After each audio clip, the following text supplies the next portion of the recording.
What's up, guys? Enosh here with the Rouge Bludger. Hello. We're on Solar, on Advanced Warfare, using the BAL, which I know I said was a horrible gun, but he talked me into using it. To be fair, or not fair, clear, I'm not playing on this game. Oh yeah, forgot about that. Yeah, this is me on my crappy 360 because I don't have an Xbox One like somebody. Fail. Anyway, you want to give your thoughts on this map and the gun since you've used it longer than I have? Well, obviously, like he said, I like the BAL. I talked him into it. It's as far as assault rifles go, it's the best. It really, as far as guns go, it's the best one in my opinion. And basically, as we talked about before, I come from a more competitive point of view, and literally every pro uses the BAL. Now, there's variations on attachments, of course. Some people don't use it. Personally, I don't use a red dot. I usually use quick draw, stock, and grip. But some people use a red dot and they sacrifice either the grip or the quick draw for it, whatever your preference is. Yeah, I like the BAL. It's the only gun I really use. And this map, I hated it at first. It's growing on me a little bit. It's kind of got 3 lanes, but the middle lane you don't really want to go in if you can help it, because it's right there in the middle and everybody can see you. But it's your standard map.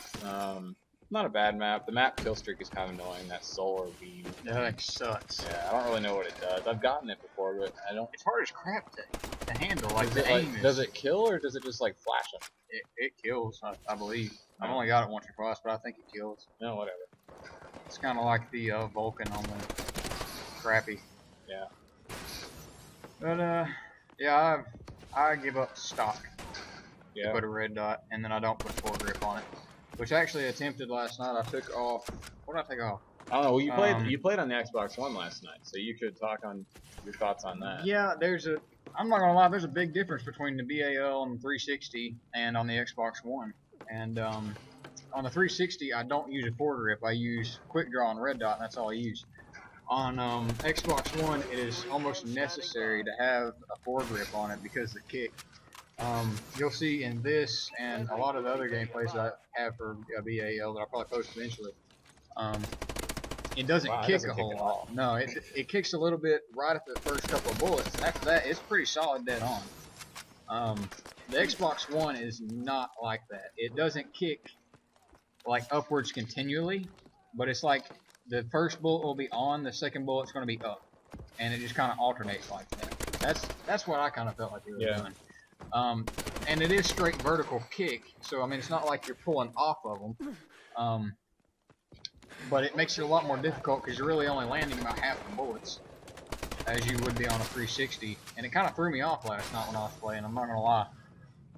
So I would advise putting a foregrip on it, like you said, using primary gunfighter or sacrificing an attachment 1.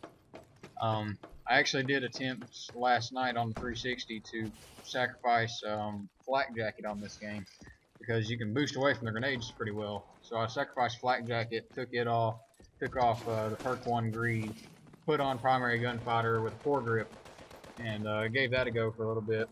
It didn't make a whole lot of difference, but that's on the 360. Like I said, it's a lot different on Xbox One. So yeah, I don't know. I like this map. Wow, shotgun. I like this map. You're right though. It is a standard 3-lane map. Well, a lot of maps are like that. Yeah, most maps are anymore. Have been for a long time. But it almost becomes like an 8-lane map because of all the dang roofs you can get on. And I normally, rarely do I go on top of that roof right there unless I just know they're spawning on the other side. I stay around this little corridor right here. I go along that bottom edge and I'll stick to the outside on the opposite side. And I hardly ever go in the middle anywhere. You can really pick spawns well if you pay attention to where your teammates are on this map. You can pick out the spawns very well because there's really only 2 spawns they're going to be in. So that's why I stay around the edges, because you can see the spawns perfectly from either side.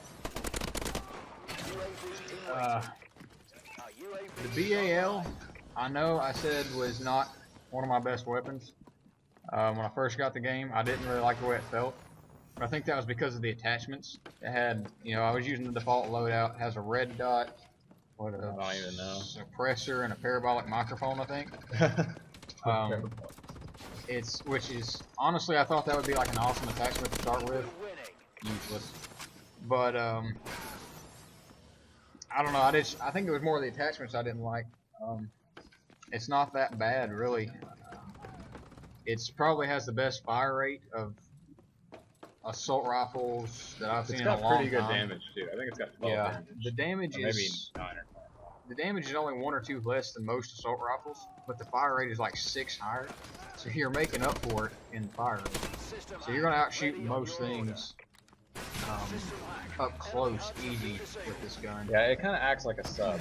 Yeah, it reminds me a lot of the Honey Badger on Ghost. Didn't have the range, but had the fire rate. That's what it reminds me of. Well, I never really used the Honey Badger. So. The Honey Badger was not a bad weapon. You'll see here that I am using different streaks than what I have been using. I switched it up. I used UAV, System Hack, and Paladin in this. I think I'm about to get my Paladin right here. Honestly, this is one of the best kill streak setups I've seen for Cyclone. That's 3-piece. Thank you. All headshots too. Yeah, that was pretty nice. I don't normally get headshots.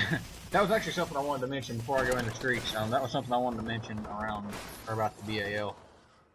It does have one of the best headshot multipliers for assault rifles in the game, in my opinion. I don't know if you've really noticed that, but some of the other guns for assault rifles do not have very good headshot multipliers. Yeah. They'll take 6-8 bullets to the head just as much as they'll take them to the body. Yeah. This one has more of the old style feel where it has the quick headshot on it. You know, you might be able to get away with a lucky headshot. But anyway, I was, the streaks cycle pretty well. I don't think I've ever seen anybody use this.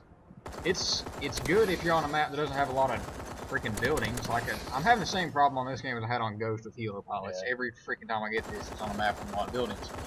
But I put on, for an extra 100 points, I put on longer time for my UAV, so it lasts longer, so I'm getting more assist points off of it. Plus, it's helping me towards the Paladin because I can actually use it while it's still there. And then I put on, for an extra 50 points on my system hack, I put on assist points. So I get assist points on that also. So if I have them both active at the same time, I'm getting at least 50 points a kill for assist points every time somebody kills somebody. And that cycles to your Paladin very quickly. The Paladin doesn't necessarily rack up a lot of points, but the other ones will make up for it easily. Yeah. So that was our reviews on Solar and BAL. Got anything in the last 10 seconds? I tried sniping yesterday. Not a huge fan. Yeah, it's a little different. That's about it. I do have a sniping gameplay that I will put up eventually with the Moors on Riot. But hope you enjoyed. We'll see you next time.